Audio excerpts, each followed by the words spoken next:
एज्युकेशनच्या पुणे कार्यालयात मी तुम्हाला जॉइन नाही करत आहे. आम्ही सगळेजण आता हिवाळी अधिवेशनासाठी नागपूरला आहोत आणि मी नागपूरवरनं आज आपल्या सगळ्यांशी संवाद साधतो आहे.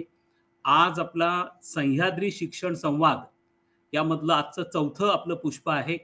आपण 3 आठवड्यांपूर्वी हा अतिशय महत्त्वपूर्ण अशा प्रकारचा नाविन्यपूर्ण अशा स्वरूपाचा उपक्रम हा आपण सुरू केलेला होता आणि याचा उद्देश जो आहे आज करमळकर सर आपल्याकडे पहिल्यांदा जॉइन झालेले आहेत. त्यामुळे याचा जो उद्देश आहे हा प्रामुख्याने उच्च आणि तंत्र शिक्षण क्षेत्रामध्ये राष्ट्रीय पातळीवरती, जागतिक पातळीवरती ज्याही काही नवनवीन घडामोडी घडता आहेत, त्याचे अपडेट्स हे आपल्या सर्वसामान्य लोकांपर्यंत तर पोहोचलेच पाहिजेत. परंतु आपल्याकडे विदर्भ असेल, मराठवाडा असेल, इथल्या रिमोट डिस्ट्रिक्ट्समध्ये, तालुक्यांमध्ये ह्या सगळीकडचे आपला जो टीचिंग, नॉन टीचिंग, आपले संस्थाचालक, आपले प्राचार्य या सगळ्यांपर्यंत ह्या घडामोडी पोहोचल्या पाहिजेत आणि त्या विशेष म्हणजे मराठी भाषेमधनं पोहोचल्या पाहिजेत. त्या दृष्टिकोनातनं आपण त्या क्षेत्रामधले जे एक्सपर्ट्स आहेत आणि जसे धोरणं असतील त्यावरती कॉमेंट करणारे जे एक्सपर्ट्स आहेत, त्यांचं विश्लेषण आपण सह्याद्री शिक्षण संवाद या व्यासपीठावरनं आयोजित करत असतो. पहिल्यांदा महाराष्ट्र शासनाकडनं उच्च आणि तंत्र शिक्षण विभागाकडनं अशा स्वरूपाचा उपक्रम हा आयोजित केला गेलेला आहे आणि सर याला जो रिस्पॉन्स मिळतो आहे तो अतिशय मोठ्या व्यापक प्रमाणामधला हा रिस्पॉन्स आहे. आम्ही आता पहिल्याच वेळेला केवळ थोडंसं कॅम्पेनिंग केलं, ह्या कार्यक्रमाची माहिती लोकांपर्यंत दिली. मात्र आता प्रत्येक वेळेला बघा आता 452 लोकं आपल्याला संपूर्ण राज्यामधनं जॉइन झालेले आहेत आणि प्रत्येक कार्यक्रमाला साधारणतः 400च्या वरती आपल्याकडे पार्टिसिपंट्स हे सातत्याने असतात. मित्रांनो, मी आजच्या ह्या सह्याद्री संवाद, शिक्षण संवादाचा चौथा जो पुष्प आहे, यामध्ये आज आपल्याकडे नॅक्स मधल्या ज्या रिफॉर्म्स आहेत, नॅक अक्रेडिटेशन मधल्या ज्या रिफॉर्म्स आहेत, ज्या रिसेंटली नॅक कडनं ज्याची घोषणा ही करण्यात आलेली आहे, त्याचे नेमके हे रिफॉर्म्स काय आहेत, हे अतिशय महत्त्वपूर्ण आहे. मी थोडक्यात आपल्याला एक गोष्टीची पार्श्वभूमी देतो, की नॅक कडनं अक्रेडिटेशन करून घेण्याच्या संदर्भामध्ये उच्च आणि तंत्र शिक्षण विभाग हा अतिशय आग्रही आहे. या बाबतीमध्ये आम्ही जवळपास एक 3 पिलर असणारी एक योजना मागच्या वर्षी आम्ही राबवलेली होती आणि त्यानुसार पहिला जो आमचा पिलर होता तो म्हणजे आम्ही नॅकचं अक्रेडिटेशन हे महाराष्ट्रामध्ये मॅन्डेटरी केलं. हे आम्ही कंपल्सरी केलं. हे आम्ही सक्तीचं केलं. आपल्याला कल्पना असेल की खुद्द नॅक देखील त्यांचं अक्रेडिटेशन हे सक्तीचं करत नाही. मात्र आम्ही ते सक्तीचं केलं आणि यामागे आमचा उद्देश असा होता की महाराष्ट्रामध्ये शिक्षणाचा गुणात्मक प्रसार हा होणं अत्यंत गरजेचं आहे. प्रत्येक पालकाला आपला विद्यार्थी त्या महाविद्यालयामध्ये त्याचा प्रवेश घेताना त्या महाविद्यालयाची गुणवत्ता, तिथं असलेले टीचिंग, नॉन टीचिंग, त्यांचा रिसर्चचा प्रोफाईल, कॉलेजचा पर्स्पेक्टिव्ह प्लॅन या सगळ्या गोष्टींची माहिती त्या पालकांना असली पाहिजे आणि हा अधिकार आहे प्रत्येक पालकाचा की आपल्या विद्यार्थ्याला अगदी गुणात्मक अशा दृष्टिकोनातल्या महाविद्यालयामध्ये शिक्षण मिळालं पाहिजे आणि आम्ही हे कंपल्सरी केलं. त्याच्या संदर्भात काही प्रकारचा विरोधी झाला. पण आम्ही त्याला न जुमानता आम्ही विद्यापीठांना पण सांगितलं, की जी महाविद्यालय अक्रेडिटेशन करणार नाही त्यांना डिअफिलिएट करा. आम्ही 2016चा पब्लिक युनिव्हर्सिटी ॲक्ट कोट केला. मित्रांनो, मी तुम्हाला आवर्जून सांगतो, की आम्ही हा आग्रह लावून धरल्यामुळे आज नॅकच्या अक्रेडिटेशनमध्ये संपूर्ण देशामध्ये महाराष्ट्र नंबर 1 ला आहे. आपण जवळपास 1984 महाराष्ट्रातल्या संस्थांनी आपलं अक्रेडिटेशन पूर्ण केलेलं आहे. आपल्या खालोखाल कर्नाटक आहे आणि कर्नाटकमध्ये महाराष्ट्रामध्ये जवळपास 1000चा फरक आहे. इतका महाराष्ट्र पुढे गेलेला आहे आणि यातनं आपण क्वालिटी विषयी किती वचनबद्ध आहोत, आपली कमिटमेंट काय हे लोकांपुढे आलं. दुसरं आम्ही गोष्ट केली, की केवळ आम्ही एवढं करून थांबलो नाही. तर अनेकदा असं होतं, की आपल्याकडे ग्रामीण भागामध्ये, विशेष करून मागास भागांमध्ये अशी अनेक महाविद्यालय आहेत, की ज्यांना या नॅकची प्रोसेस कशा पद्धतीने पूर्ण करायची, नॅकच्या पीअर टीमला कशा पद्धतीने सामोरं जायचं, या संदर्भामध्ये यापूर्वी यूजीसी कडनं एक मेंटर मेंटी स्कीम ही राबवण्यात आली होती. ती स्कीम बंद पडली. परंतु महाराष्ट्र हे देशामधलं एकमेव असं राज्य आहे, जसं आम्ही देशामधले पहिलं राज्य, एकमेव राज्य असं आहे, की ज्यांनी नॅकचं अक्रेडिटेशन सक्तीचं केलं. तशाच पद्धतीने आम्ही परिस्पर्श नावाची योजना ही आखली. त्याच्या माध्यमातून मेंटर मेंटी स्कीम आहे. एका ज्या महाविद्यालयाला ए ग्रेड मिळालेला आहे, त्यांनी इतर महाविद्यालयांचं मेंटरशिप करायची आणि त्या संदर्भामध्ये जवळपास मोठी 3.5 कोटींची ही योजना आहे. विद्यापीठांकडून उत्तम पद्धतीने ती राबवली जात आहे. तिसरं आम्ही असं केलं, की नॅकच्या मध्ये काही रिफॉर्म झाले पाहिजेत आणि ते रिफॉर्म्स करण्यासाठी आपण माहेश्वरी समिती ही नेमली. कारण आमची अशी इच्छा होती, की एखादं ग्रामीण भागातलं महाविद्यालय आणि एखादं मुंबईचं महाविद्यालय या दोघांनाही तुम्ही एकाच गोष्टीमध्ये कसं काय मोजता येईल, या दोघांसाठी एकाच प्रकारची फीस कशी काय असता येईल, या सगळे त्यांचे मापदंड आहेत. याच्यामध्ये देखील काहीतरी प्रमाणामध्ये बदल आले पाहिजेत. म्हणून आपण माहेश्वरी समिती नेमली.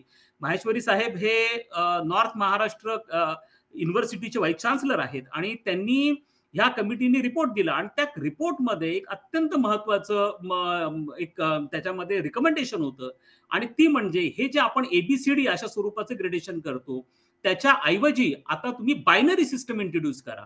आणि आपलं हे जे रिकमेंडेशन होतं ह्या रिकमेंडेशनला निश्चितपणे करमळकर सर असतील, आर डी कुलकर्णी असतील, जे नॅकच्या गव्हर्निंग काउन्सिलचे मेंबर आहेत, आज करमळकर सर आपल्याकडे उपस्थित आहेत आणि याला नॅक कडनं देखील गांभीर्याने घेतलं गेलं आणि नॅक मध्ये रिसेंटली हे सगळे रिफॉर्म जे आहेत त्या घोषित झाले आणि त्याच्यामध्ये बायनरी सिस्टम जी आहे ती इंट्रोड्यूस झाली. आमच्याकडे या संदर्भामध्ये बहिणाबाई चौधरी उत्तर महाराष्ट्र विद्यापीठाचे सन्माननीय आमचे कुलगुरू माहेश्वरी साहेब यांचं जे रिकमेंडेशन होतं बायनरी सिस्टमचं ते ऍक्सेप्ट झालं आणि हे आपण केवळ महाविद्यालयात सक्तीचं करून थांबलो नाही, तर त्यांना सपोर्ट करण्यासाठी किंबहुना आपल्याला जे अनुभव आले त्या अनुभवाच्या आधारावरती महत्वपूर्ण बदल घडून यावेत या दृष्टिकोनातून देखील आपण प्रयत्न केलेले आहेत आणि यानंतर देखील आपण निश्चितपणे आपला जो या संदर्भातलं गुणात्मक शिक्षण देण्यासंदर्भातलं आपलं जे धोरण आहे ते भविष्यात देखील कायम ठेवणार आहोत.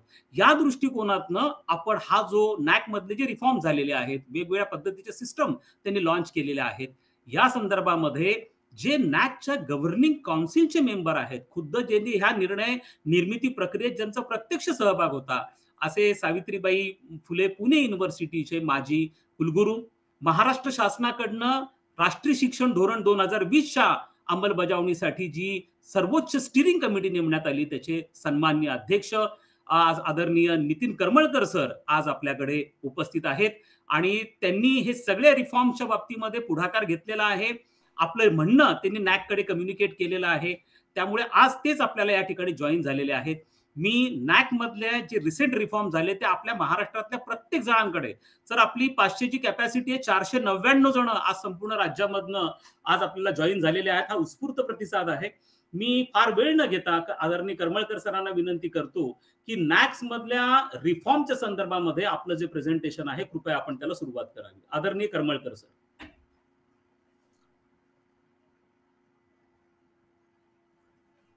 नमस्कार.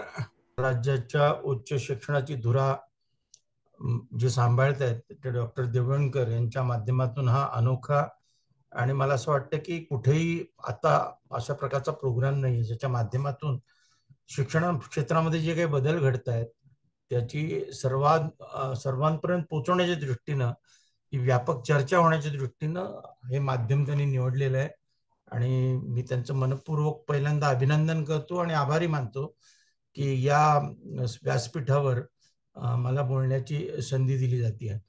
मित्रो, आपल्याला सर्वांना माहिती आहे की 2020 मध्ये नवीन शैक्षणिक धोरण साधारणपणे कॅबिनेटने मान्य केलं, जरी आपल्या राज्यामध्ये त्याची अंमलबजावणी थोडी उशिरा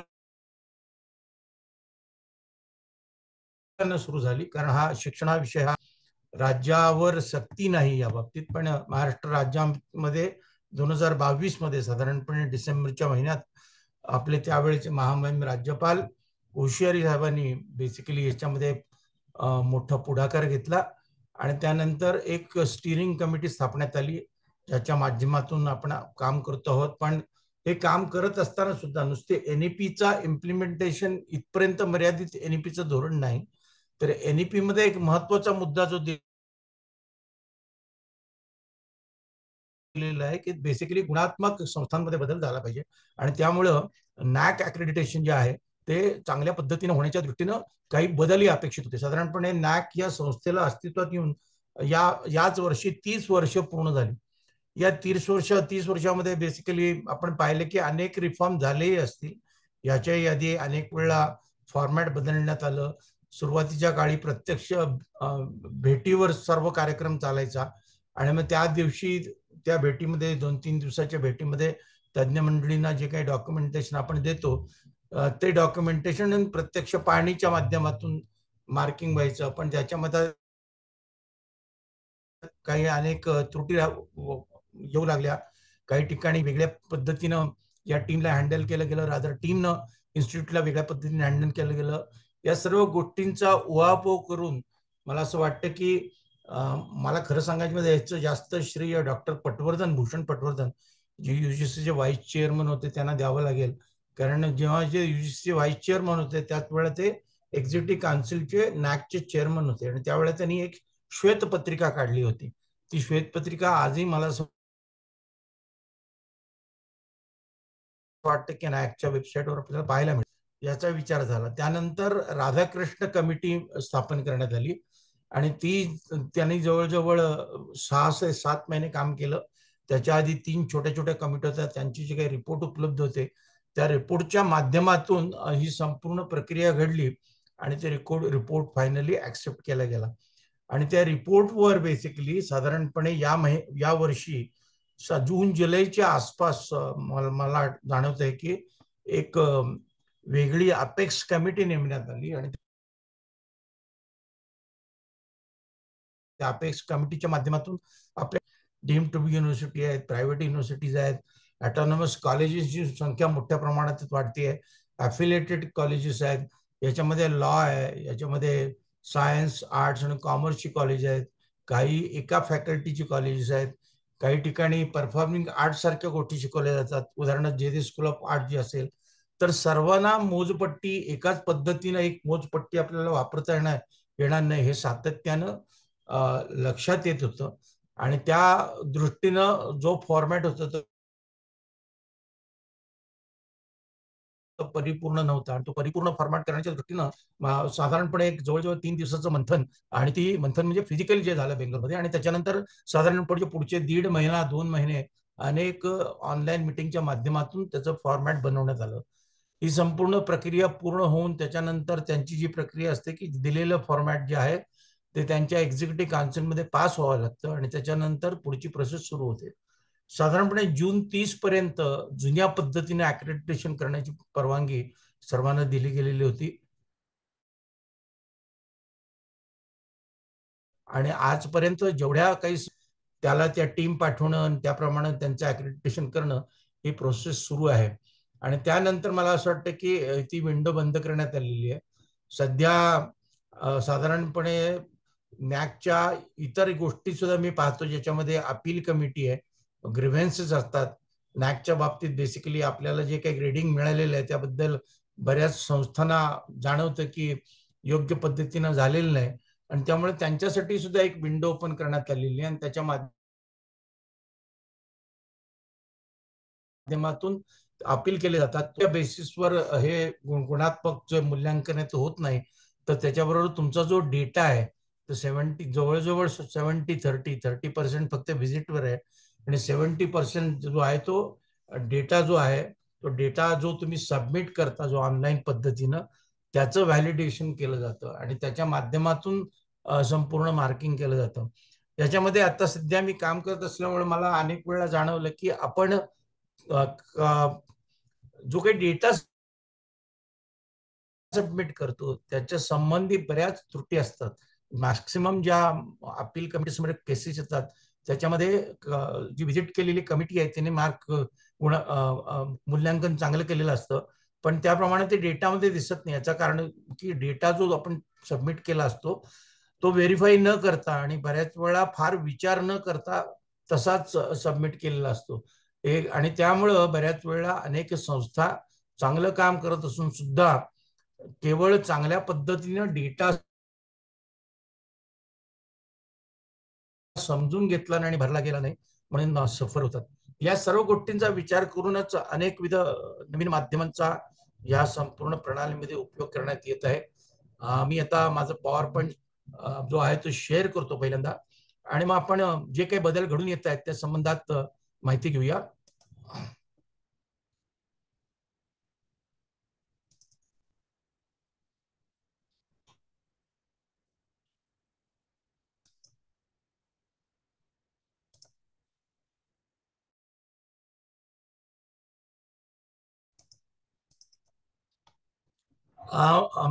मला असं वाटतं की पॉवर पॉईंट मी शेअर केलेलं आहे, दिसतंय सगळ्यांना? येस सर, दिसतंय सर. ओके. तर साधारणपणे जो रिपोर्ट सबमिट केला त्याचं हे पहिलं पान आहे, transformative reforms on strengthening assessment and accreditation of higher education institutions. हा रिपोर्ट ओव्हर आर्चिंगची कमिटी होती, ज्याला राधाकृष्ण समिती असं म्हटलं जातं, त्यांनी तो सबमिट केला 2023 मध्ये.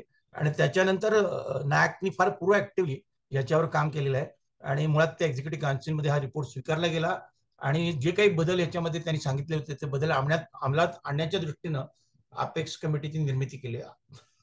आता अपेक्स कमिटीमध्ये मगाशी जसं म्हटलं की अनेक वेगवेगळ्या प्रकारच्या साधारणपणे हायर एज्युकेशन इन्स्टिट्यूट असल्यामुळं त्याप्रमाणे अनेक अपेक्स कमिटी बनवलेल्या होत्या. त्याच्यामध्ये जी मल्टीडिसिप्लिनरी किंवा ज्या इन्स्टिट्यूट आहेत किंवा युनिव्हर्सिटी ज्या आहेत त्यांच्या संबंधात जी समिती नेमलेली होती त्याचा अध्यक्ष यातून मी काम केलं. त्याच्यामध्ये अनेक माजी कुलगुरू आणि इतर अनेक लोकांनी त्याच्यामध्ये काम केलेलं आहे आणि त्या दृष्टीनं साधारणपणे हे रिफॉर्म प्राददेव फॉर्मॅट जे आहे ते बनवण्यात आलेलं आहे. तर या साधारणपणे कमिटीमध्ये काय याची जी necessity of reforms in assessment and accreditation, मुळामध्ये एखादी धोरणात्मक जेव्हा आपण बदल करतो तो बदल का गरजेचा होता त्या दृष्टीनं पहिलं काम केलं जातं. जसं न्यू एज्युकेशन पॉलिसी नंतर असं जाणवलं की पूर्वीच्या पॉलिसीमध्ये बऱ्याच त्रुटी राहिलेल्या आहेत किंवा रादर 35 वर्षानंतर रिव्हिजिट करण्याची गरज निर्माण झालेली आहे. त्याप्रमाणे नॅकच्या बाबतीत सुद्धा त्या दृष्टीनं खोलवर विचार केला गेला. Imperative for strengthening the assessment and accreditation of higher education institute has been eminent, especially to conform to the NEP 2020 that envisions a national accreditation council. आपल्याला माहिती आहे की नवीन कमिशन ऑफ इंडिया म्हणून साधारणपणे आता जी युनिव्हर्सिटी ग्रँट कमिशन आणि मग technical एज्युकेशनसाठी AICTE आणि या इतर मग फंडिंगसाठी पूर्वी UGC युनिव्हर्सिटी ग्रँट कमिशन होतं. फंडिंगसाठी सुद्धा UGCच काम करत होतं. आणि आणखीन इथे अशा 4 साधारणपणे व्हर्टिकल त्याचे येतात.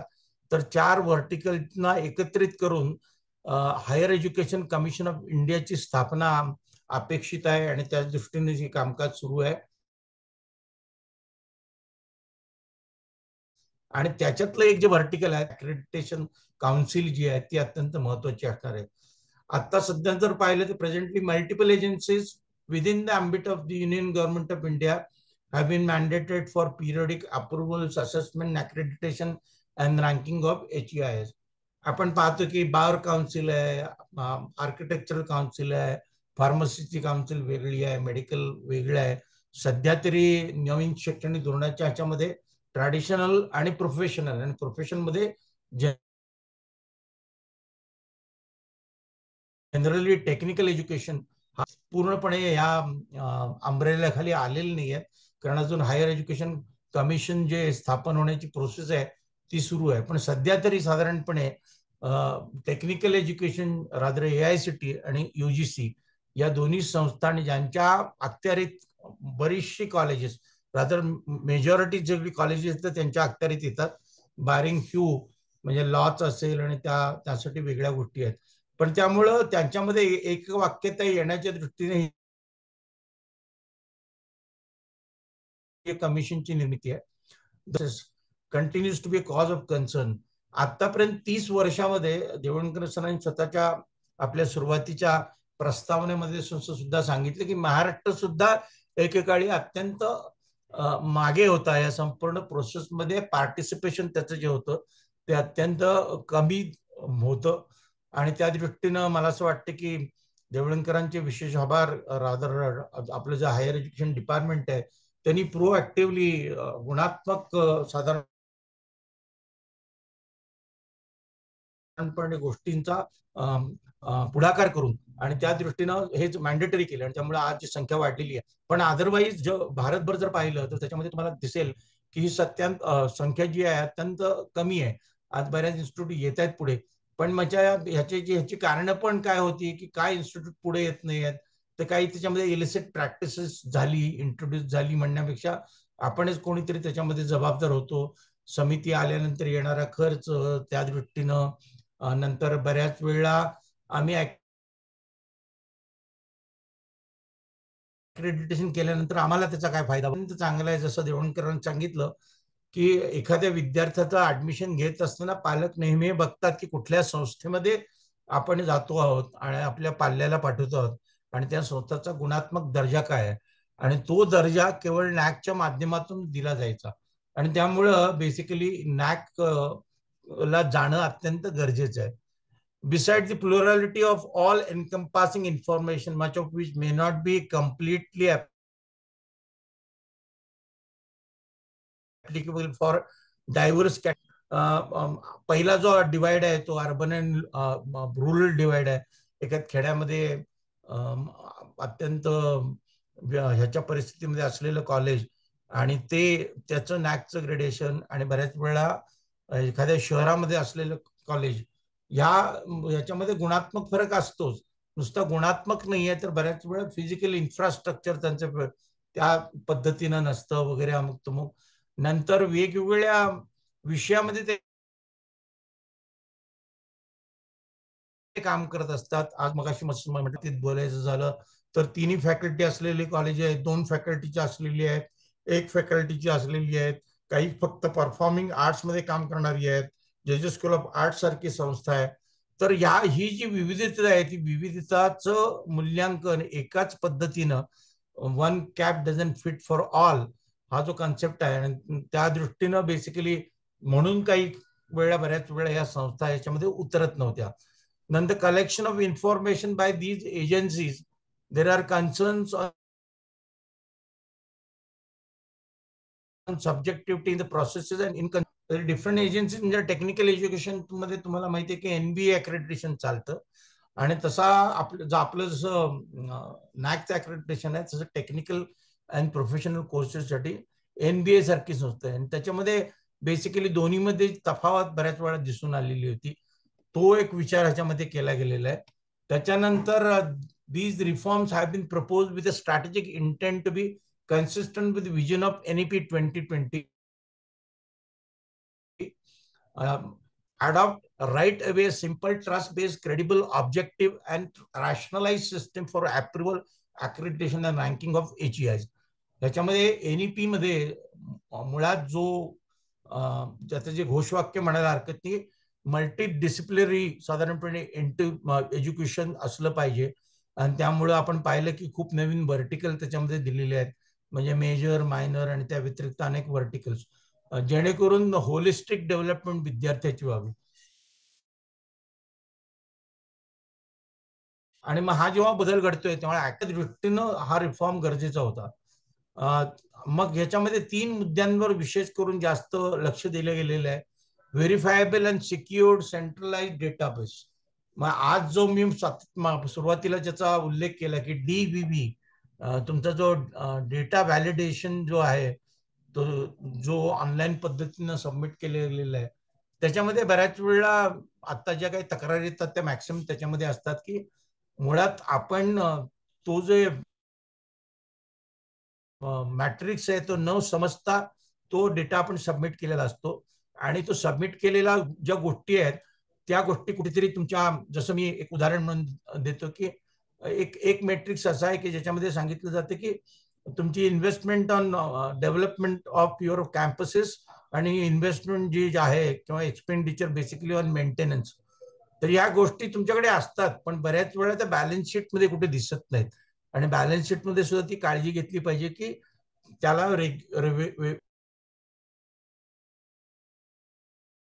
वेगळी कॅटेगरी घेऊन त्याच्या, त्यामुळे बऱ्याच वेळा हा मुद्दा सातत्याने येतो की अरे आमच्याकडे आम्ही खर्च तर केलाय आणि सगळ्या पद्धतीनं, पण डेटा व्हॅलिडेशन मध्ये जो काय SOP दिलेली आहे त्या SOP मध्ये ज्या गोष्टी दिल्या त्या न वाचता बऱ्याच वेळा आपण गोष्टी करतो.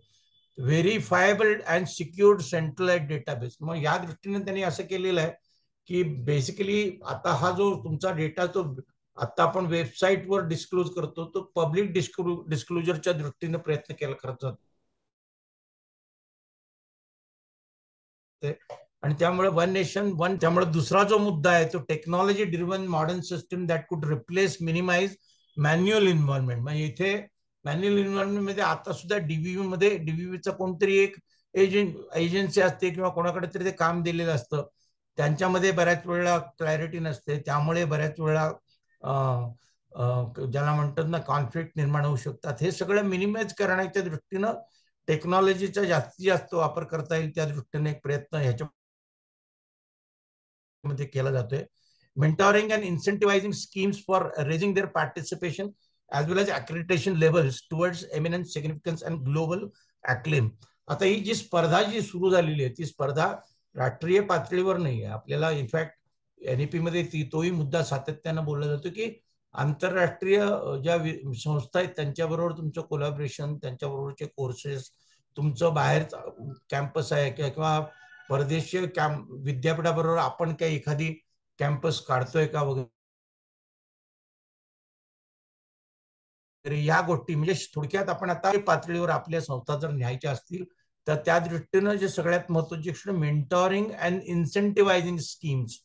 मेंटॉरिंगचा जो उल्लेख देवणकर सरांनी केला, ज्याच्यामध्ये ज्याला चांगली ग्रेड मिळालेली आहे त्यानं इतर 10 संस्थांचं हँड होल्डिंग करणं अपेक्षित आहे. तशीच अपेक्षा इव्हन नॅकच्या बाबतीत आहे की नॅकनं साधारणपणे या संबंधात जागृती, लोकजागृती करणंही गरजेचं आहे आणि त्याचप्रमाणे कुठे कुठे काय काय गोंधळ होऊ शकतात त्या संबंधित संस्थांना या बाबतीत मेंटॉरिंग फक्त विद्यापीठापुरतं मर्यादित नाही ठेवलं तर काही बाबतीमध्ये मेंटॉरिंग अपेक्षित ठेवलेलं आहे की नॅकने सुद्धा याच्या बाबतीत मेंटॉरिंग केलं पाहिजे. Raising their participation as accreditation level towards eminent significant global acclaim. ह्या आणि इन्सेंटिव्हायझिंग स्कीम आजही आपण पाहतो की रुसासारखी स्कीम असेल किंवा राष्ट्रीय पातळीवर अनेक ज्या स्कीम्स आहेत ज्याच्या माध्यमातून आपल्याला फंडिंग वेगवेगळ्या गोष्टीसाठी दिले जातं, त्याच्यामध्ये सगळ्यात महत्वाची गोष्ट जर बघितलं की तुमचं एनआरएफ रँकिंग काय आहे आणि त्याचबरोबर साधारणपणे तुमचं नॅक मध्ये स्टँडिंग काय आहे. त्या दृष्टीनं बेसिकली मला असं वाटतं की जसं देवणकर सरांनी मगाशी सांगितलं की कंपल्शन न करता स्वयंस्फूर्तीनं ह्याच्यामध्ये पार्टिसिपेशन अपेक्षित आहे.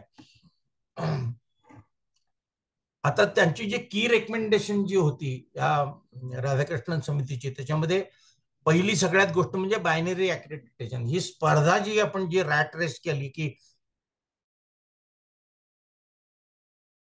ए मिळायला पाहिजे, बी मिळायला पाहिजे, ए प्लस किंवा बी प्लस किंवा तर हा जो आणि त्याच्या आधी जे होतं की त्याच्यामध्ये बेसिकली आपण स्टार सिस्टम ठेवली होती, 5 स्टार, 2 स्टार, 3 स्टार वगैरे.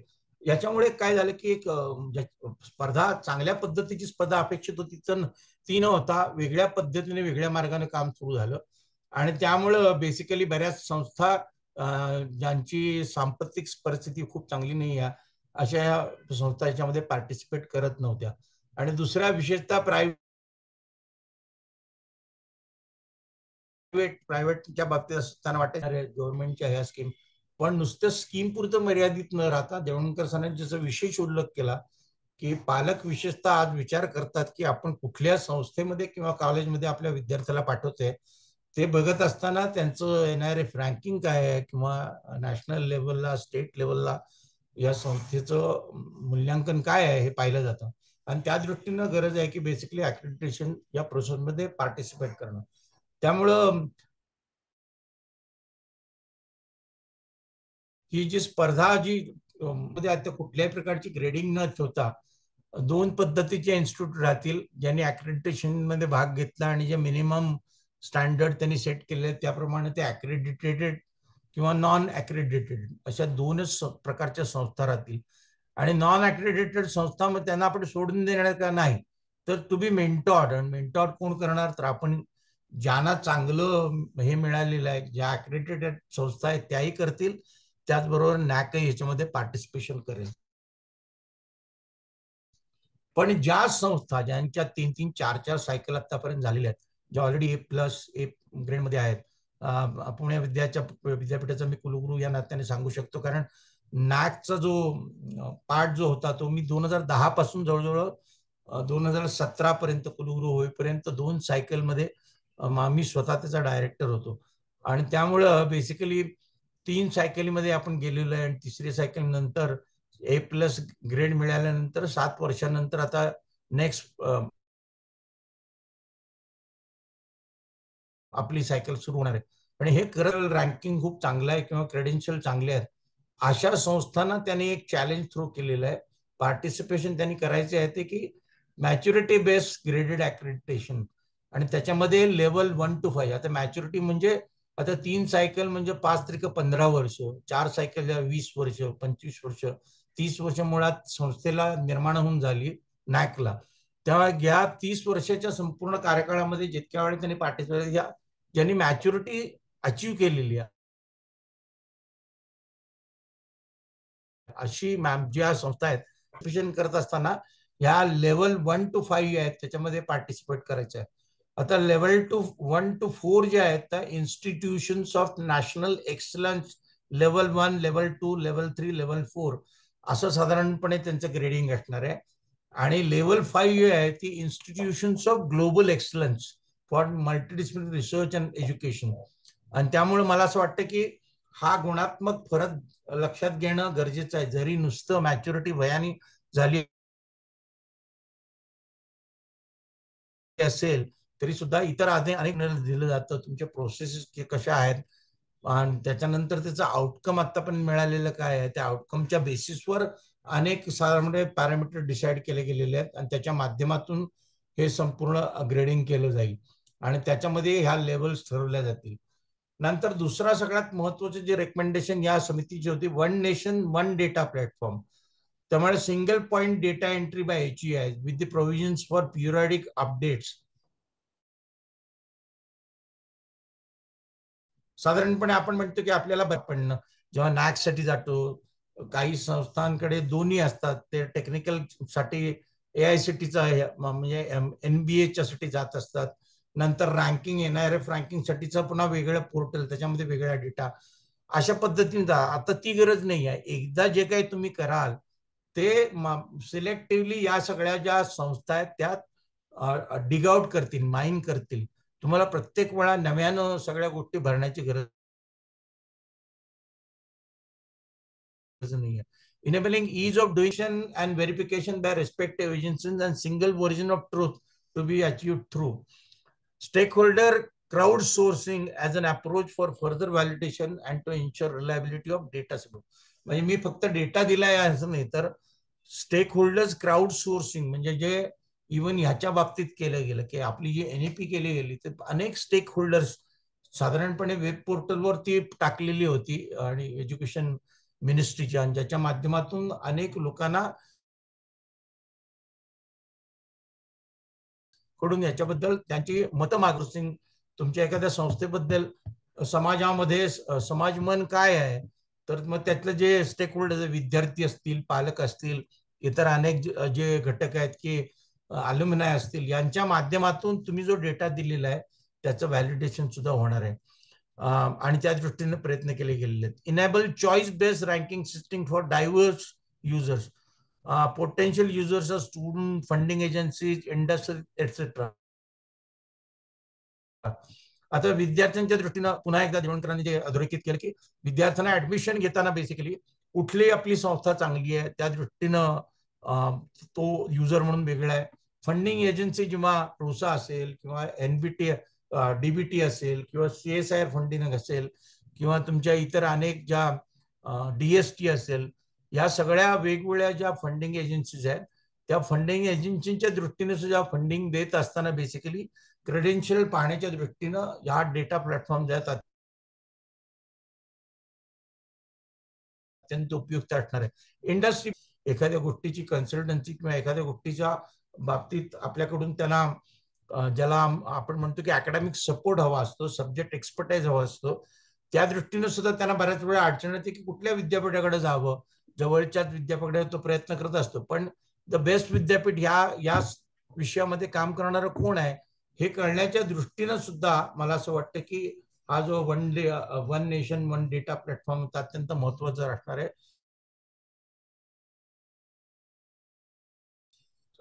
Due consideration accredit with appropriate consideration for inputs, process, outcome and impact. आतापर्यंत साधारणपणे जी प्रोसेस आहे की ह्याच्यामध्ये आपण जास्त करून प्रोसेसला महत्व दिलं होतं. म्हणजे साधारणपणे आम्ही काय करतो, की याच्यामध्ये एक उदाहरण घ्यायचं झालं तर साधारणपणे तुमची फीडबॅक मेकॅनिझम काय आहे, आणि मग फीडबॅक मेकॅनिझम कशा पद्धतीने तुम्ही राबवता, आणि त्याच्यानंतर ऍक्शन टेकन जी असते ती कुणाला कळवता वगैरे, इथपर्यंतच मर्यादित राहतं. हे सगळं केल्यानंतर जो इम्पॅक्ट झाला, गुणात्मक जो काय बदल झाला, तो कशा स्वरूपात आपण होणार आहे, तो कुठे येणार आहे, आणि तोच तुमच्या आपल्या संपूर्ण नवीन शैक्षणिक धोरणामध्ये सुद्धा सीओज आणि पीओज, प्रोग्राम्स आउटकम्स आणि कोर्स आउटकम्स, वारंवार साधारणपणे त्याचा उहापोह केला गेलेला आहे. तर ते जे आउटकम आहे, त्या आउटकम मेजर करण्याच्या दृष्टीने बेसिकली इनपुट म्हणजे प्रोसेसेस पेक्षा outcome and impact across different attributes of HEI instead of more input centric, तुम्ही फक्त भरलेला डेटा न बघता त्याच्यातून प्रगती काय झाली, गुणात्मक बदल काय झाला, दृष्टीनं ही नवीन सिस्टीम येऊ घातलेली आहे. कन्सिडर हेट्रोजेनिटी ऑफ HEIs, त्याच्यामध्ये categorise them based on their orientation, vision and heritage, legacy, and then seek information from the HEI that are appropriate for their category. जसं म्हटलं, मेडिकलची वेगळी आहे, मेडिकलसाठी काम करणाऱ्या संस्था वेगळी आहेत, आर्किटेक्चरसाठी काम करणाऱ्या वेगळ्या आहेत संस्था, लॉ मध्ये बेसिकली गोष्टी वेगळ्या आहेत. त्यामुळे त्याच्या जो आउटरीच प्रोग्राम जो असतो, तर साधारणपणे आपण NSS, NCC इतर गोष्टी याचा वापर करतो. मग मेडिकलमध्ये बेसिकली कशा पद्धतीने केलं जाते, एखाद्या ड्रगच्या संबंधात किंवा एखाद्या डिसीजच्या संबंधात किंवा एखाद्या डायग्नोसिसच्या संबंधात त्या कॉलेजनं आजूबाजूच्या परिसरात काय काम केलेलं आहे. लॉच्या बाबतीत जर विचारायचं झालं की कॉन्फ्लिक्ट ज्या वेगवेगळ्या पद्धतीच्या निर्माण होतात आजूबाजूच्या परिसरात, त्या दूर करण्याच्या दृष्टीनं त्यांनी काय केलेलं, आउटरीच ऍक्टिव्हिटी त्या दृष्टीने मेजर करण्याच्या दृष्टीनं ह्या सगळ्या ज्या संस्था ज्या आहेत, त्या जे काही फॉर्मॅट बनवले आहे त्याच्यामध्ये योग्य स्थळी या गोष्टींना महत्व देण्यात आलेलं आहे. Include all HEIs and all programs or accreditation. फक्त इन्स्टिट्यूट पुरतं मर्यादित, म्हणजे पुणे विद्यापीठ अक्रेडिटेशन जे आहे ते फक्त विद्यापीठाचं झालं. पण उद्या मला वाटलं, आणि उद्या ती परिस्थिती येणार आहे, की माझ्यामध्ये स्पर्धा, की माझं कुठलं डिपार्टमेंट, केमिस्ट्री माझे चांगलं आहे, फिजिक्स चांगलं आहे, की इतर कुठले डिपार्टमेंट, तर त्यामुळे प्रोग्राम जे आहे त्या प्रोग्रामचं सुद्धा अक्रेडिटेशन करण्याची मुभा याच्यामध्ये दिलेली आहे. Handhold and mentor the institution, focus on institution falling far below the standards for accreditation, rural and remote location. मगाशी त्याचा उहापोह केला की ज्या अशा संस्था आहेत की ज्या बेसिकली इथे फिगर आउट होत शकत नाही आहेत वेगवेगळ्या कारणांमुळे, आणि त्यामुळे अशा संस्थांना कुठेतरी बरोबर घेणं, अशा संस्थांना त्यांचं मेंटॉरिंग करणं, मेंटॉरिंग करणं म्हणण्यापेक्षा त्याला हँड होल्डिंग करणं, ह्या त्यांच्याबद्दल महत्वाच्या साधारणपणे मार्गदर्शन करणं, हा संपूर्ण प्रकार याच्यामध्ये अपेक्षित आहे. Develop a unified elicitation tool to collect the super set of data from HEI for the varied purposes. आणि म्हणून म्हटलं की एकच डेटा प्लॅटफॉर्म केला जातोय आणि ज्याच्या माध्यमातून हा सगळा डेटा गोळा केला जाईल. Trust the institution. प्रत्येक वेळा पोलिसिंग करणं हे अपेक्षित नाही. नॅक हे पोलीसच्या पद्धतीनं काम करता कामा नये. त्यांनी प्रत्येक संस्था ही स्वायत्त संस्था किंवा त्या संस्थेची जे काही ब्रीदवाक्य आहेत, विजन आहे, त्या सर्व गोष्टींवरच साधारणपणे त्यांनी हे केलं पाहिजे, कॉन्सन्ट्रेशन केलं पाहिजे. एकच मिनिट, मी का बैठकीमध्ये आहे. हो, या या या या या.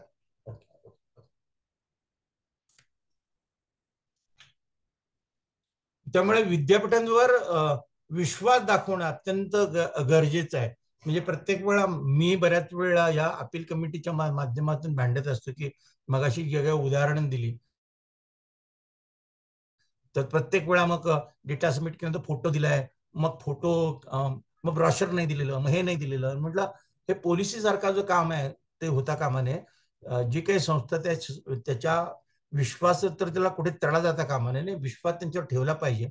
पण जर या विश्वासाचा फायदा इन्स्टिट्यूटने घ्यायला सुरू केला आणि तशा पद्धतीने काम केलं तर significant penalty for wrong submission ती आकारली जाईल. आतापर्यंत तो प्रकार आपण करत नव्हतो. So ensure public disclosure of relevant data bye HEI to enhance the overall process credibility. Accreditation considering their interdependency and evolve a composite assessment system. आणि त्यामुळे ह्याच्यामध्ये साधारणपणे हाही विचार केला की त्यांच्या जे स्ट्रेंथ आहेत त्या इन्स्टिट्यूटच्या, आता लॉ मध्ये म्हणजे ऑब्व्हियसली लॉ साठी आहे ती, तर ती जी स्ट्रेंथ आहे ती सुद्धा कुठेतरी त्याची असेस झाली पाहिजे. मल्टीडिसिप्लिन मध्ये जे वेगवेगळे कॉम्पोनंट येणार आहेत त्यांचेही असेसमेंट त्या पद्धतीने झाले पाहिजे. आणि त्या दृष्टीनं जो बेसिकली फॉर्मॅट बनवलेला आहे त्या फॉर्मॅटमध्ये या सर्व गोष्टींचा उहापोहाड विचार केला गेला. Build a robust outreach mechanism, effective methods of handholding the potential entrants with the aim should be to facilitate all HEIs in the country toward joining the process of accreditation ranking at the earliest. आणि म्हणून सरकारी माध्यमातून जे काही प्रयत्न केले जातात, सरांनी जो मेंटॉन आणि मेंटीचा जो प्रोग्राम त्यांनी सांगितला, परिस्पर्श सारखी जी योजना आहे त्याच्या माध्यमातून, पण ह्या कुठेतरी युजीसीच्या माध्यमातून किंवा डायरेक्टर हायर एज्युकेशन किंवा डिपार्टमेंट ऑफ हायर एज्युकेशनच्या माध्यमातून केल्या जातात. तर तसं न होता काही प्रोग्राम नॅकनेही करणं गरजेचं आहे. आणि त्या दृष्टीने build a robust outreach mechanism, जेणेकरून जी भीती काही संस्थांच्या मनामध्ये आहे की माझं असेसमेंट मध्ये गेलो आणि माझी ग्रेडच नाही आली तर माझे पैसे पण गेले आणि मग पुन्हा माझ्या पादरी काहीच नाही पडलं, तर हा जो अविश्वास आहे तोही त्यांच्या मनातनं निघून गेला पाहिजे. आणि त्या दृष्टीनं त्यांचं हँडहोल्डिंग करून त्यांना या संपूर्ण संस्था त्या दृष्टीने काम झालं पाहिजे. आता मी म्हटलं की मगाशी पूर्वीची सिस्टीम आणि नवीन सिस्टीम मध्ये काय फरक आहे, तर पहिलं जे होतं present accreditation system, score based multiple grade accreditation, तर NEP 2020 मध्ये आपण पहिल्यांदा बायनरी अक्रेडिटेशन म्हणजे अक्रेडिटेड नॉन अक्रेडिटेड असा साधारणपणे उल्लेख केला गेला, तो फरक असणार आहे. प्रेझेंट अक्रेडिटेशन सिस्टीम मध्ये पोर्टल सेल्फ डिस्क्लोजर आहे. आता इथे NEP 2020 institution approved accreditation institution, basically आता फक्त नॅकच एकटी संस्था आहे की जी अक्रेडिटेशन करते. उद्या नॅक काही संस्थांना, कदाचित काही विद्यापीठांना सुद्धा चूज करू शकेल की त्यांचे क्रेडेन्शियल स्वतःचे बघून की तुम्हाला ती मुभा दिलेली आहे की तुम्ही काही संस्था त्यांचं अक्रेडिटेशन करण्याच्या दृष्टीनं तुम्ही ज्याला आपण म्हणतो की लायसनिंग तुम्हाला दिलेलं आहे तशा पद्धतीने सिंगलच्या ऐवजी, कारण संस्थांचं रादर HEIचं प्रमाण जे आहे ते प्रचंड आहे. आणि नॅकवर आता जो इतका मोठा साधारणपणे काय म्हणतात ना ज्याला की लोड आहे, आज सुद्धा जवळजवळ अपील कमिटीमध्ये प्रत्येक अपील कमिटीमध्ये 30-35 प्रपोजल येत असतात. म्हणजे साधारणपणे 1,500 संस्था आता ज्यांनी ऑलरेडी आपला SSR भरलेला आहे आणि ते अवेटिंग बेसिकली की आपल्याला पिअर व्हिजिट केव्हा मिळेल वगैरे. त्यामुळं रेटा खूप मोठा आहे आणि त्यामुळं एक सिंगल संस्था बेसिकली अक्रेडिटेशनसाठी न करता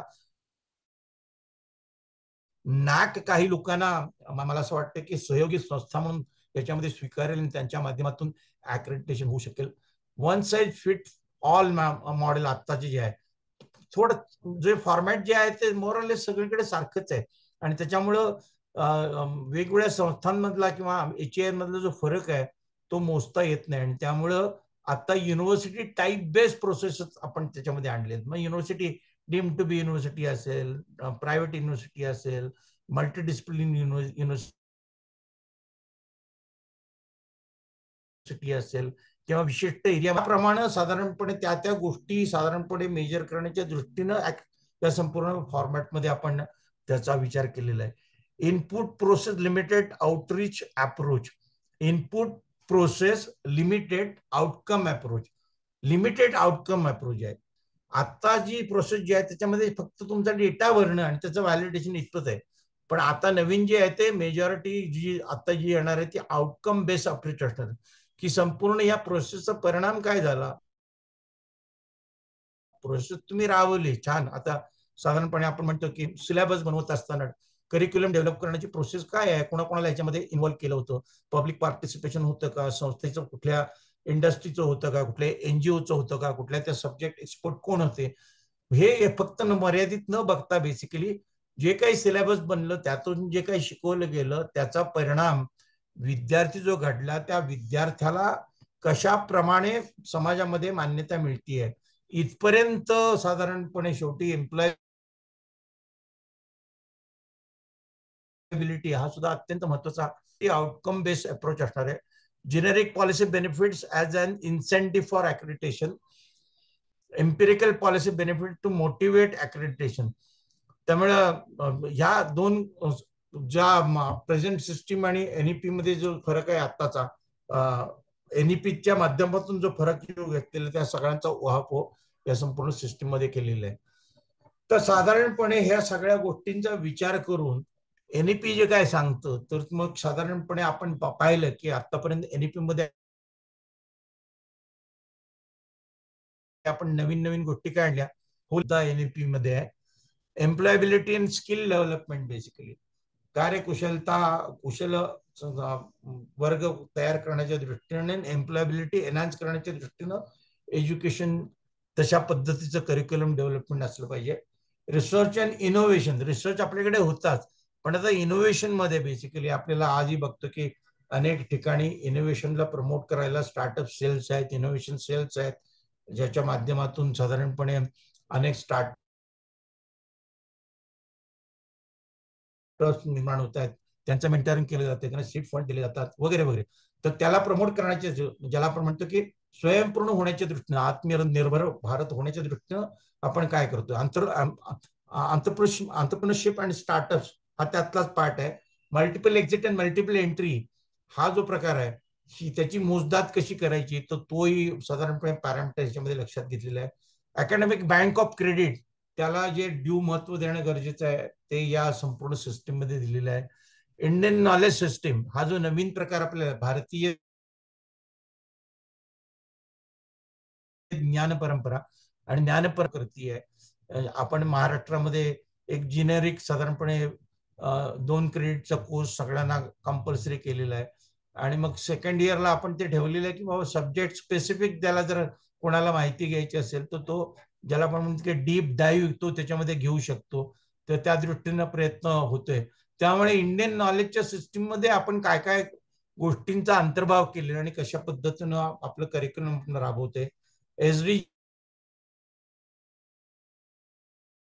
G20 क्लायमेट चेंज जो वातावरण बदल होते त्याच्या दृष्टीनं बेसिकली कार्बन झिरो कॅम्पसच्या होण्याच्या दृष्टीनं आपण काय प्रयत्न करतोय आणि फक्त कॅम्पस पुरतं मर्यादित न करता आपली जी आउटरीच प्रोग्रामच्या माध्यमातून नियर बाय किंवा क्लोज प्रॉक्सिमिटी ज्या एरिया आहेत त्यामध्ये NSS असेल, NCC असेल त्याच्या माध्यमातून काय करतोय किंवा जे डेव्हलपमेंट गोल सस्टेनेबल डेव्हलपमेंट गोल्स आहेत त्या गोलच्या आधारावर आपण काय काय गोष्टी करतोय. एज्युकेशन थ्रू मदर मातृभाषेमध्ये शिकवण्याच्या दृष्टीने किती कोर्सेस आपण विद्यार्थ्यांना उत्स्फूर्तपणे दिले गेलेले आहेत आणि कशा पद्धतीने त्या गोष्टीत काम होतंय. आज आपण पाहतो की पिंपरी चिंचवड इंजिनिअरिंग कॉलेज त्यांनी इंजिनिअरिंगचं संपूर्ण प्रोग्राम मराठीमध्ये आणलेलं आहे आणि त्या दृष्टीनं जर इंजिनिअरिंग येऊ शकेल तर सायन्स आपण निश्चितपणे आणू शकतो. आणि त्या दृष्टीनं या व्हर्टिकलच्या बाबतीत काय काम होतंय ते त्याचे मोजमाप करण्याच्या दृष्टीने सुद्धा ह्या फॉर्मॅटमध्ये त्याचा वापर केलेला आहे. फॅकल्टी डेव्हलपमेंट सगळ्यात महत्वाचा जो घटक असतो एज्युकेशन इम्पार्ट करत असताना किंवा शिक्षण संस्थेमध्ये हा तिथली फॅकल्टी कोण आहे आणि फॅकल्टीचं स्वतःचं साधारणपणे आत्ताचे क्रेडेन्शियल्स काय आहेत तर ते क्रेडेन्शियल वाढण्याच्या दृष्टीनं वेगवेगळ्या ज्या स्कीम्स आहेत फॅकल्टी डेव्हलपमेंटच्या माध्यमातून त्याला जास्तीत जास्त आता ज्या काही गोष्टी होत आहेत त्याची साधारणपणे प्रत्येक वेळा त्याला ज्याला असं म्हणतो की तो इमिजिएटली त्या गोष्टी त्या सिलेबसमध्ये आल्या पाहिजेत. आजूबाजूला जे काही घडतंय नाविन्यपूर्ण ज्या काही गोष्टी होत आज मशीन लर्निंग आहे, आज ज्याला असं म्हणतो की आपण रोबोटिक्स आहे, नंतर AI वगैरे या गोष्टी, तर ह्याचं मार्गदर्शन इमिजिएटली त्या शिक्षकाला मिळायला पाहिजे आणि ते शिक्षकाच्या माध्यमातून शेवटी हे शिक्षण विद्यार्थ्यांपर्यंत पोहोचणार आहे. त्यामुळं शिक्षकाचा कस वाढवण्याच्या दृष्टीने सुद्धा शिक्षक कशा पद्धतीनं त्याचं डेव्हलपमेंट होते, त्यालाही महत्त्व दिलं गेलेलं आहे. नंतर पुढचा जो implementation of scheme program by UGC, ICT etcetera, वेगवेगळ्या ज्या परिस्पर्श झाले असतील किंवा रुसा असेल किंवा इतर अनेक जे प्रोग्राम्स आहेत UGCचे असतील किंवा इतर मंत्रालयांचे असतील, तर त्यांच्या राबवणीच्या दृष्टीनं काही प्रकार होत आहेत. Implementation of relevant program by other ministries also, त्याचाही विचार केला गेलेला आहे. इंटरनॅशनलायझेशन अँड स्टुडंट एक्सचेंज, आंतरराष्ट्रीय सहयोग करार आपले काय आहेत आणि त्याच्या माध्यमातून नवीन काय गोष्टी आपल्याकडे येत आहेत, आपल्या विद्यार्थ्यांना कशा पद्धतीने त्याची मदत होतीये, विद्यार्थी आपण किती प्रमाणात बाहेर पाठवते, बाहेरचे विद्यार्थी आपल्याकडे येऊ इच्छितात किंवा येण्याच्या दृष्टीने आपण काय करतोय, या सगळ्या गोष्टींचा साधारणपणे समावेश या नवीन फॉर्मॅटमध्ये केलेला आहे. आणि आता अगदी शेवटचा जो पार्ट आहे की बायनरी अक्रेडिटेशन, की ऍस्पेक्ट जे आहे अक्रेडिटेड, नॉन अक्रेडिटेड, मॅन्युअल ऍट्रिब्यूट्स, पूर्वी साधारणपणे 7 होते, आता 10 व्हर्टिकलच्या दृष्टीनं साधारणपणे आपली साधारण मूल्यांकन होणार आहे. नंतर process, output and impact matrix, या तिन्ही गोष्टींचा समावेश केला गेलेला आहे. नो पीटी व्हिजिट, कुठली पीरियड टीम साधारणपणे व्हिजिट करणं अपेक्षित नाही आहे. ऑनलाईन आणि ऑनलाईन माध्यमातून तुमच्या संपूर्ण गोष्टींचं साधारणपणे असेसमेंट केलं जाईल. आणि ऑनलाईन व्हिजिट सुद्धा इफ रिक्वायर्ड, म्हणजे तुमचं जे आहे सगळं जो रोबस्ट डेटा तुम्ही जो सबमिट कराल त्याच्या बेसिसवरच संपूर्ण अक्रेडिटेशन प्रोसेस चालणार आहे. Provisional accreditation closer to the threshold level, म्हणजे मला काही साधारणपणे मी संस्था म्हणजे नवीन आहे पण आणि मग साधारणपणे इतक्या पिरियड झालं असून मला अक्रेडिटेशनला जाता येत नाही, पण अगदी जवळपासची सुद्धा एक साधारणपणे प्रोव्हिजन ह्या संपूर्ण प्रोसेसमध्ये केलेली आहे. आता आपण येऊया, मगाशी जे म्हटलं की 10 ऍट्रिब्यूट साधारणपणे दिले गेलेले आहेत, त्याच्यामध्ये 3 कॅटेगरी ज्या दिल्या गेलेल्या आहेत त्यामध्ये वेगवेगळ्या पद्धतीच्या ज्या काही साधारणपणे संस्था आहेत त्याच्यामध्ये युनिव्हर्सिटी, ऑटोनॉमस आणि अफिलिएटेड, आणि युनिव्हर्सिटी वेगवेगळ्या पद्धतीच्या असू शकतील, सेंट्रल असू शकतील वगैरे वगैरे, किंवा स्टेट असतील, ऑटोनॉमस कॉलेजेस, अफिलिएटेड कॉलेजेस. तर त्याच्यामध्ये बेसिकली 10 पॅरामीटर्सवर आपण काम करतोय. त्याच्यामध्ये सजेस्टेड ऍट्रिब्यूट जे काय आहेत त्याच्यामध्ये पहिले इनपुट म्हणजे काय, curriculum, faculty resources, infrastructure, financial resources and management. ते हे जे आहे हे एखादी संस्था सुरू करत असताना या सगळ्या गोष्टी अत्यंत महत्वाच्या आहेत. तर त्या दृष्टीनं जे मार्किंग ठेवलेलं आहे, इनपुटसाठी युनिव्हर्सिटीसाठी 220 आहे आणि अफिलिएटेड कॉलेजच्या बाबतीत बेसिकली 275चा स्कोर दिले गेलेला आहे.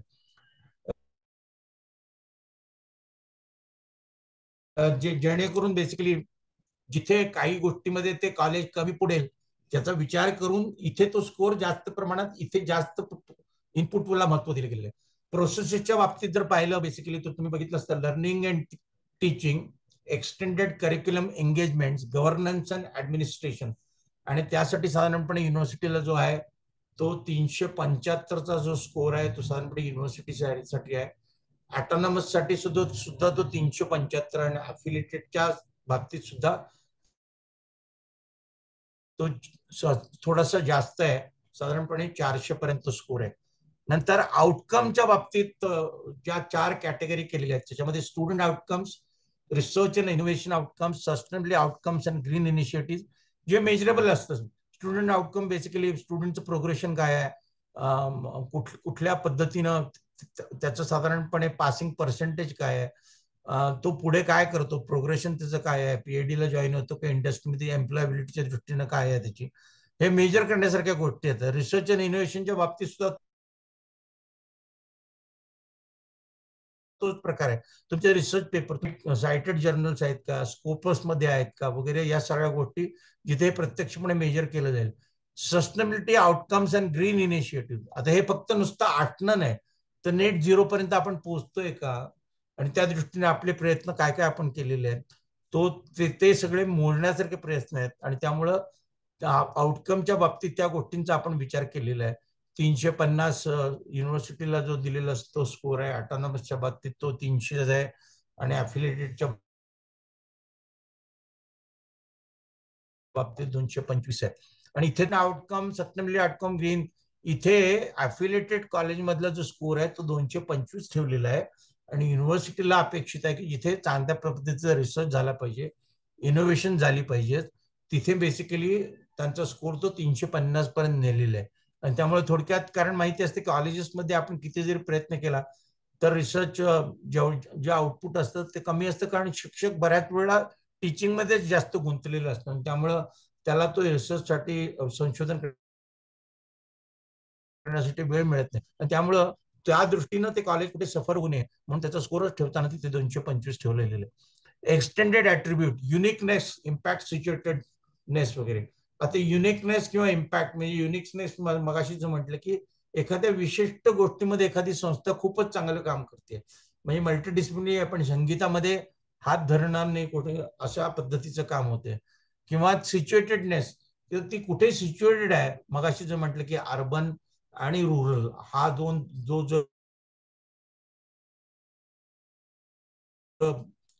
भागामध्ये विभागणी होते त्याचाही विचार केला. त्यामुळे तुम्ही कुठे सिच्युएटेड आहात त्याचाही विचार केला गेलेला. त्याच दृष्टीने युनिव्हर्सिटीला 50 मार्क आहेत, ऑटोनॉमसच्या बाबतीत 100 मार्क आहेत आणि ॲफिलिएटेडच्या बाबतीत 100 मार्क दिले गेले. अशी जी टोटल आहे ती साधारणपणे तिन्ही याची जर पाहिलं तर 1000 आहे. आणि नंबर ऑफ मेट्रिक्स प्रत्येक युनिव्हर्सिटीसाठी ह्या संपूर्ण कॅटेगरीच्या अंडर 58 मेट्रिक्स साधारणपणे आहेत. ऑटोनॉमसला ते 50 आहेत आणि अफिलिएटेडच्या बाबतीत जर बघितलं तर ते 40 आहेत. आणि हे क्वालिटी ॲट्रिब्यूट त्याच्यामध्ये साधारणपणे घेतले गेलेले आहेत मेट्रिक्स. आणि त्या दृष्टीने आपण जर पाहिलं करिक्युलम मध्ये आता जे मगाशी सांगितलं करिक्युलम मध्ये वेगवेगळ्या गोष्टी आपण विचार करतोय. आउटकम बेस्ड करिक्युलम, त्याचं वेटेज, स्टेक होल्डर पार्टिसिपेशन, कशा पद्धतीनं सिराप करिक्युलम बनवला गेलेला आहे, कोणी कोणी पार्टिसिपेशन दिलेलं आहे, त्याचं रेकॉर्ड तुमचं काय आहे. करिक्युलम फ्लेक्झिबिलिटी, ज्याच्यामध्ये आपण मोठ्या प्रमाणात आज विचार करतो, इंटर्नशिप असेल किंवा इतर गोष्टी ज्या त्याचा समावेश आपण केला गेलेला आहे, ती फ्लेक्झिबिलिटी कशा पद्धतीने प्रोव्हाइड केली जाते. Practical and industry focus, on job training म्हणून जो प्रकार आपण आणलेला आहे तो मेजर करण्याच्या दृष्टीने स्किल ओरिएंटेशन त्यालाही महत्व दिलेलं आहे. इंडियन नॉलेज सिस्टम त्याला महत्व दिलेलं आहे. ऑनलाईन अँड ब्लेंडेड लर्निंग, साधारणपणे 30 ते 40% लर्निंग जे आहे ते ऑनलाईन पद्धतीनं घेण्याची मुभा दिली गेलेली आहे आणि त्याची मेजरमेंट करण्याच्या दृष्टीनं हा एक ॲट्रिब्यूट त्याच्यामध्ये ठेवलेला आहे.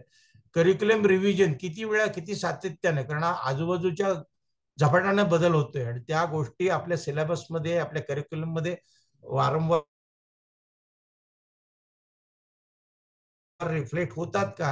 आणि त्या असं टोटल वेटेज जे आहे ते 75चं आहे. इन्फ्रास्ट्रक्चरच्या बाबतीत physical infrastructure, learning resources, research resources, IT infrastructure, दिव्यांगन फ्रेंडली फॅसिलिटीज, इनोव्हेशन रिसोर्सेस, हे सगळ्यांचं मिळून जे वेटेज आहे ते 60चं आहे.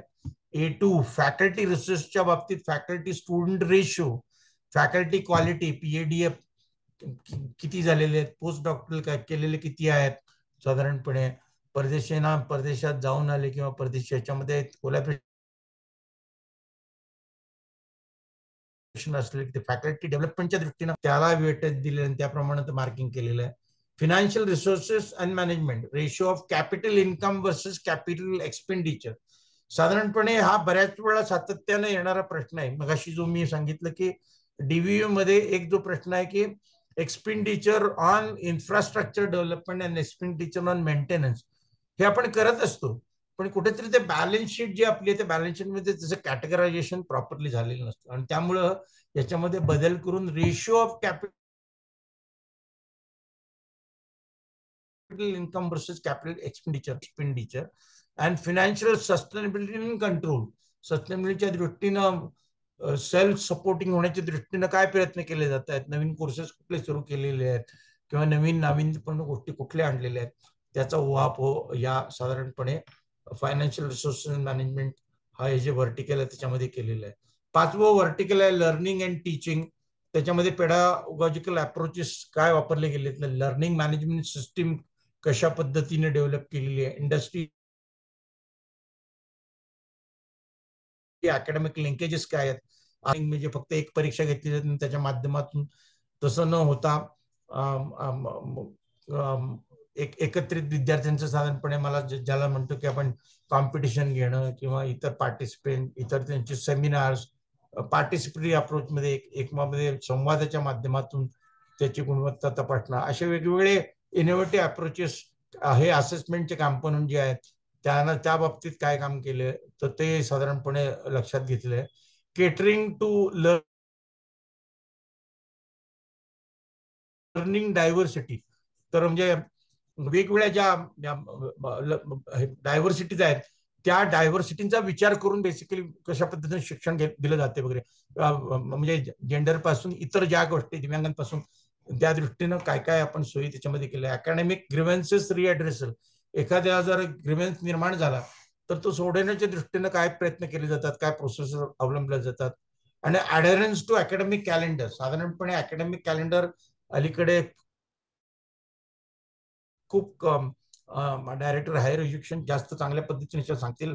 आपण सातत्यानं प्रयत्न करतोय की सगळ्यांकडचं अकॅडमिक कॅलेंडर एक असलं पाहिजे. एका वेळा सगळ्या गोष्टी सुरू होतील आणि एका वेळा परीक्षा होतील, एका वेळा रिझल्ट लागतील, जेणेकरून एबीसीच्या अंडर विद्यापीठाच्या अंतर्गत साधारणपणे जो ज्याला असं म्हणतो की एका विद्यापीठातून दुसऱ्या विद्यापीठात, दुसऱ्या विद्यापीठातून आणखीन कुठे, हा जो साधारणपणे एक्सचेंज होऊ घातलेला आहे, तर त्या दृष्टीनं हे कॅलेंडर जपणं अत्यंत गरजेचं आहे. आणि त्यामुळं कॅलेंडर कशा पद्धतीनं आपण फॉलो करतो आणि ते जपतो त्यालाही 25ची आहे. गव्हर्नन्स अँड ऍडमिनिस्ट्रेशन मध्ये इन्स्टिट्यूशनल डेव्हलपमेंट प्लॅन जो आहे तो कशा पद्धतीने राबवतो, पुढे येणाऱ्या जे बदल घडत आहेत त्या बदलांचा उहापोह किंवा नुसता उहापोह नाही तर त्याचं अंतर्भूत केल्या गेलेल्या आहेत का इन्स्टिट्यूशनल डेव्हलपमेंटच्या दृष्टीने, इफेक्टिव्ह लिडरशिप काय आहे तिथली, क्वालिटी अश्युरन्स सिस्टीम काय आहे, जी IQSC व्यतिरिक्त इतर आणखीन कुठले पॅरामीटर तुम्ही वापरता, act, statutory compliance in public disclosures, साधारणपणे UGC कडून किंवा महाराष्ट्र शासनाकडून येणारे जे काही वेगवेगळे GRs असतात त्याची अंमलबजावणी किंवा त्यांनी दिलेले कॅलेंडर किंवा त्यांनी दिलेल्या इतर गोष्टी त्याची अंमलबजावणी कंप्लायन्सेस आपण कशा पद्धतीने करतो. पब्लिक डिस्क्लोजर्स, आज सगळ्या गोष्टी ज्या आहेत त्या समाजाभिमुख असल्या पाहिजेत आणि त्यामुळे तुम्ही जे काय करतायत ते अत्यंत ट्रान्सपरंट असलं पाहिजे. आणि त्यामुळे त्या दृष्टीनं पब्लिक डिस्क्लोजरला प्रत्येक गोष्ट जी काही विद्यापीठामध्ये घडतीये की समाजाला कुठेतरी विजिबल झाली पाहिजे. आणि त्या दृष्टीने आपण काय प्रयत्न करतोय. स्टुडंट एम्प्लॉयच्या बाबतीत या बाबतीत ज्या वेलफेअर स्कीम्स आहेत त्या कशा पद्धतीने राबवल्या जातात. नंतर जो 6वा हे आहे व्हर्टिकल आहे ते extended curricular engagement, domain related clubs, activities in festival, cultural club activities in festival, mental wellbeing clubs in activities, value education हा एक नवीन कॉम्पोनंट आपण ऍड केलेला आहे. कल्चरल क्लब त्याच्यामध्ये ऍड केलेले आहेत. स्पोर्ट्स क्लब पूर्वी होते, टीम त्यांचं पार्टिसिपेशन, कम्युनिटी फोकस्ड ऍक्टिव्हिटीज, ह्या मगाशी जसं मी उहापोह केला की एखादी लॉ संस्था असेल तर लॉच्या दृष्टीनं त्या समाजामध्ये काय आउटरीच ऍक्टिव्हिटी त्यांची आहे तो मेजर केला जाईल. एफर्ट्स फॉर एम्प्लॉयबिलिटी, नंतर ग्रीव्हन्स हँडलिंग, ई गव्हर्नन्स आणि national international collaboration, faculty retention, साधारणपणे फॅकल्टी बऱ्याच वेळा इकडून तिकडे जे काय जाणं असतं किंवा विद्यापीठ बदललं जातं ते रिटेन्शन केव्हा होतं, अगदी एखाद्या ऍक्सिडेंटल याच्यामध्ये काहीतरी गोंधळ झाला तर फॅकल्टी सोडून जात असते, पण न दिसत तर फॅकल्टी किती वर्ष सातत्यानं तिथे राहतीये तोही साधारणपणे विचार ह्याच्यामध्ये केला, जेणेकरून ज्याला म्हणतो ना की हॅपीनेस इंडेक्स म्हणूया त्या शिक्षकाचा तो त्या दृष्टीनं मेजर केला जाणार आहे. आणि हा शेवटचा जो आहे क्वालिटी ऍट्रिब्यूट फ्रेमवर्क, त्याच्यामध्ये स्टुडंट आउटकम्स A8 मध्ये 8वं जे मेट्रिक्स आहे त्याच्यामध्ये स्टुडंट एनरोलमेंट, ग्रॅज्युएट प्रोग्रेशन जे आहे, award prices, learning experience, student as well alumni यांचं मार्किंग जे केलेलं आहे. इनोव्हेशनच्या बाबतीत साधारणपणे एक्सटर्नल रिसर्च ग्रांट किती पद्धतीने येतात, रिसर्च पब्लिकेशन काय पद्धतीचे आहेत, रिसर्च क्वालिटी काय आहे, PhD ऑडिट किती आहेत वगैरे. सब पूर्वीच्या जो फॉर्मॅट होता त्यातल्या बऱ्याच गोष्टी ठेवलेल्या आहेत, ज्या नको होत्या त्या काढून टाकलेल्या आहेत आणि ज्या नाविन्यपूर्ण पद्धतीनं NEP मध्ये आणलेले आहेत त्याचा समावेश माझ्या दृष्टीने मला असं वाटतं की ह्या संपूर्ण प्रोसेसमध्ये किंवा जे फॉर्मॅट बनवलेलं आहे त्याच्यामध्ये केलेलं आहे. त्याच्यामध्ये sustainability outcomes in green initiative मध्ये कम्युनिटी ऍक्टिव्हिटीज आहेत, water conservation and waste management आहे, progressing towards net zero, green audits and initiative, त्या दृष्टीने आपण काय काम करतोय या सर्व गोष्टींचा त्याच्यामध्ये विचार केलेला आहे. नंबर ऑफ असं साधारणपणे हे स्ट्रक्चर असणार आहे आणि ही प्रोसेस पूर्ण झालेली आहे. साधारणपणे अपेक्षा आहे की डिसेंबर एंड किंवा जानेवारीमध्ये पायलट काही स्टडी सुद्धा होऊन गेलेले आहेत आणि त्या दृष्टीनं ती मला असं वाटतं की ही एंटायर प्रोसेस रोल आउट केली जाईल. हे मी टेंटेटिव्ह म्हणतो कारण पुन्हा ह्याच्यामध्ये बदल थोडे होऊ, प्रत्येक वेळा सातत्याने ह्याच्यावर डिस्कशन आणि डेलिब्रेशन्स होत आहेत, त्यामुळे काही प्रमाणात याच्यात बदलही अपेक्षित आहे. मी असं म्हणणार नाही की 100% हे असं असं असेल, काही पण 99.9% मी म्हणेन की याच्यामध्ये साधारणपणे काही बदल होणं अपेक्षित नाही आहे, कारण याच्यावर गेले 6 महिने आपण त्याच्यावर काम केलेलं आहे आणि त्या दृष्टीने मला असं वाटतं की हे आपण सर्वांनी माहिती करून घेणं आणि त्या दृष्टीनं आपल्या संस्थेची उभारणी करणं हे अत्यंत महत्वाचं आहे. माझ्याकडून जे काही प्रेझेंटेशन म्हणून अपेक्षित होतं किंवा मला जे सांगायचं होतं ते संपलेलं आहे. मी ते थांबू इच्छितो आणि मी देवळणकर सरांना सांगतो की यापुढची सूत्र त्यांनी सांभाळावीत. सर नमस्कार आणि खूप खूप धन्यवाद.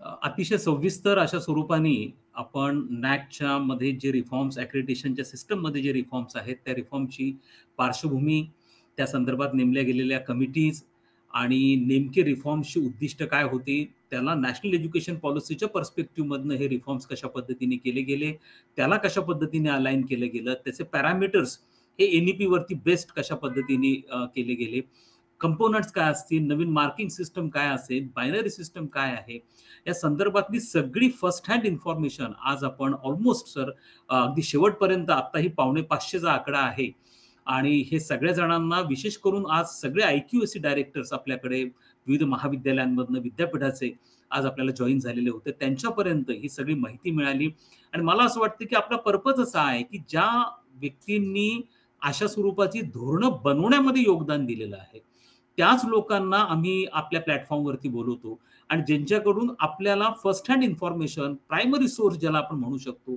हा आपल्या सगळ्यांना मिळतो आणि हाच एक पर्पज होता सर आपल्याला आज सह्याद्री शिक्षण संवाद या व्यासपीठावरती आमंत्रित करण्याचा. आणि मला असं वाटतं की ज्या पद्धतीचे कॉमेंट्स आता हे आम्हाला सगळ्या चॅट बॉक्समध्ये येत आहेत, त्या दृष्टिकोनातून असं वाटतंय की सगळ्यांना हे सेशन अत्यंत प्रोडक्टिव्ह, इन्साइटफुल आणि खूपच इन्फॉर्मेटिव्ह अशा स्वरूपाचं सेशन आहे.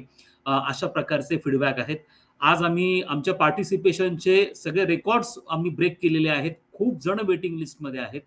त्यामुळे आम्ही पुढच्या वेळेसपासून काही बदल करून आम्ही याचं YouTube लाईव्ह कशा पद्धतीने करता येईल किंबहुना आपलं पार्टिसिपेशनची लिमिट ही कशा पद्धतीने एक्सटेंड करता येईल या दृष्टिकोनातून प्रयत्न करणार आहोत.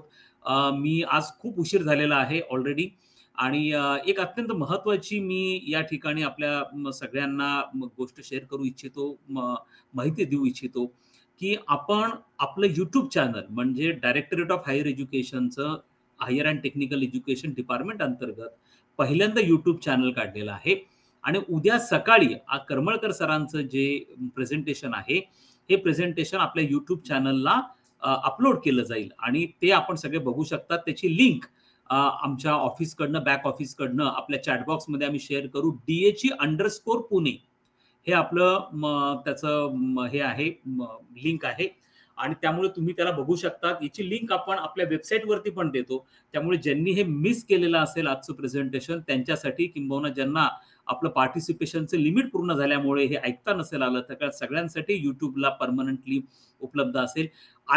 करमळकर सर आजच्या ह्या प्रेझेंटेशनसाठी आपल्याकडे जवळपास 7 कुलगुरू हे जॉइन झालेले होते. विद्यापीठातले डीन्स, कुलगुरू, रजिस्ट्रार्स आणि इव्हन डेप्युटी रजिस्ट्रार्स देखील आपल्याकडे जॉइन झाले होते. महाविद्यालयातले प्राचार्य, IQAC डायरेक्टर आणि मोठ्या प्रमाणावरती शिक्षक वर्ग हा आपल्याला आजच्या ह्या प्रेझेंटेशनसाठी जॉइन झालेला होता आणि प्रतिसाद अत्यंत उत्स्फूर्त होता. मी आपल्या सगळ्यांचे अत्यंत मनःपूर्वक आभार मानतो. विशेष करून करमळकर सरांचे विशेष करून आभार मानतो. आज त्यांनी अत्यंत उत्तम अशा स्वरूपाचं प्रेझेंटेशन दिलं. करमळकर सरांना अनेक गोष्टींसाठी आपल्याला यानंतरही आपल्या व्यासपीठावरती बोलवायचं आहे. ते शासनाच्या स्टिअरिंग कमिटीचे, एन-ई-पी स्टिअरिंग कमिटीचे सन्माननीय अध्यक्ष आहेत. त्यामुळे एन-ई-पीच्या बाबतीमध्ये देखील आम्ही अनेक गोष्टी आणि अनेक बदल जे आता करणार आहोत, त्या दृष्टिकोनातनं देखील करमळकर सर येतील आणि आपल्याला वेळोवेळी मार्गदर्शनही करतील.